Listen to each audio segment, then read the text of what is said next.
Deep in the cradle of civilization, between the Tigris and Euphrates rivers, lies the story of what many historians believe to be the first recorded brothel in human history. This is the forgotten story of a place far more complex than you might imagine, rooted in the spiritual and economic life of ancient Mesopotamia. Our journey begins over 5,000 years ago in ancient Sumer, the birthplace of cities.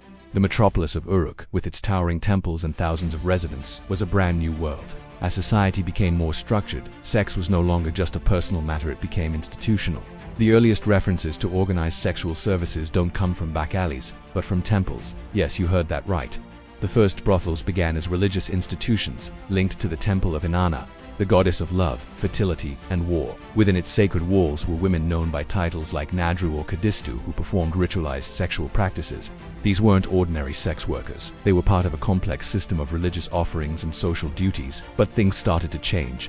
Around 2400 BCE, clay tablets from Uruk mentioned something new: commercial establishments that provided alcohol, food, and sexual services. These were essentially the first secular brothels, run by a madam who managed workers, set prices, and handled customers.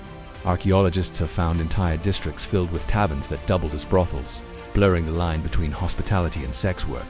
So, why did they exist? Well, life was harsh in Mesopotamia.